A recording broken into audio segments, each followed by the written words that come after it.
Hi, this is Corey with Plaza Fitness Performance, and I've got Anthony here as my client. We're going to go over the kettlebell clean. So the kettlebell clean for us tends to be a challenge for most of our clients. They'll typically pick up on a lot of the different kettlebell skills that we teach, but the clean is something that does take some time, some patience, some instruction, but you will get it. So let's start with a very basic cheat clean. So the first place that we start with our clients who are brand new is just being able to pick up a kettlebell and bring it to the rack position with a cheat clean. So it's very similar. It's basically just a deadlift, but in essence what he's doing is he's going to grab it with one hand primarily. The other hand's going to be supporting it. It's just going to kind of be there. He's going to go ahead and hip hinge out of it, deadlift it, and bring it right into that rack position. There it is. So that becomes his cheat clean. Again, putting that hand on the bell when he's bringing it up and when he's taking it down is probably going to be recommended. It's the place that we would start. So excellent. He's kind of using one hand because he's a little bit more advanced on this. Go ahead and Anthony, show them another one kind of facing forward. Good. So again, standing tall, just like the deadlift. He's got two hands on it, one hand primarily. He's bringing it all the way up and he's transitioning right to that rack position, and now he can do a variety of different exercises. So that becomes your cheat clean. Let's see you with the left hand. Yep, tall spine, chest up. He's going to go from the ground to that rack position, and notice how he's rotating that bell. So that's the key to this exercise. Okay, so the next thing that we're going to do, assuming that this is maybe the first time you've ever done this exercise, we're going to go super light. And we're going to use an 8 with Anthony. You might use a 6 or a 4, but we're just really looking at your ability to pattern this movement. So I'm going to have him go ahead and start in the up position. I find that teaching this in the up position is probably going to be best for most clients. And if you turn toward the camera here, Anthony, again, we've got this rack position.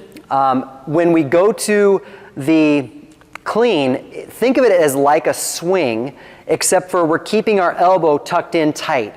So the first thing that I'm going to teach Anthony to do is I'm going to teach him to bring this bell down, and he's going to slowly bring it straight down and start rotating that bell so that he's giving me an aggressive rotation. He doesn't really have to worry too much about incorporating the hips right now. I just want to get him to rotate big time. So he's zipping his jacket, he's keeping his elbow tucked tight. So if I had a piece of paper, he's crushing that piece of paper and he's going to rotate back down. So it's this extreme rotation, keeping that bell as close as possible to his body, like you're zipping your jacket.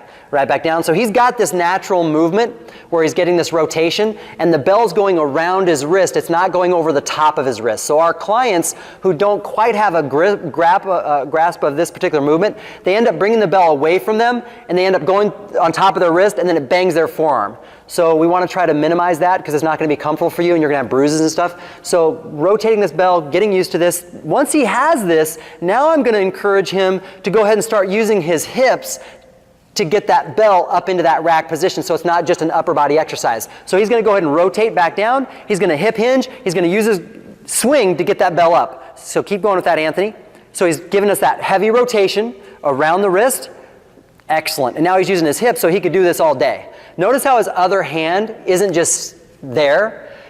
At the top of the movement, it's helped him, and when he comes down, it's going back just like he's vertical jumping. So he's using his opposite side to be in kind of a natural kinetic flow. Other than that, that is going to be a great place to start when you are proficient with this movement and you're incorporating your hips, and you can do this over and over, keeping the bell super close to you, and it's not killing your forearm. What we'd like you to do is we'd like you to start this movement from the ground. So Anthony, go ahead and bring that to the ground. Good. And now what he's going to do is he's going to incorporate, as you get more comfortable with your swing and also this clean, you're going to end up incorporating them really together in one. So now he's going to position his body, a little, behind the bell instead of directly over the bell like a deadlift. So he's going to position himself behind the bell. He's going to get into that swing starting position. He's going to angle that bell toward him. He's going to end up hiking it and swinging it, keeping his elbow close to the side, and he's going to clean it right to that rack. Let's see it. There we go. That was excellent. Let's see a few reps. Beautiful. And once you do a few reps, I want you to go ahead and give us the switch. And he's going to switch that bell, and he's going to switch it when that bell becomes weightless right in front of him. He's going to give us a few more reps on this side. He's got that heavy rotation, trying to keep that bell super close to him. There you go. And my last little teaching cue is going to include how hard we're working to bring that bell up. So if I have Anthony grabbing that bell, bringing it up, a lot of clients end up working too hard and the bell goes too high and they bring it down. We don't need you to go beyond where it's going to finish. So he's going into that heavy rotation and he's coming right back up, and that's as high as you need to go right there in that rack. You don't need to work so hard and bring it up any higher. So that's your kettlebell clean. Be patient with it. Use bells that are appropriate for you. I would definitely encourage you to start light. Work on the rotation of that movement so you get it. It goes around the wrist. It doesn't hurt your wrist. And keep that bell super close to you by keeping your elbow tucked in. You're going to master the clean, and you're going to be more effective when you're picking up a bell, getting into the rack position.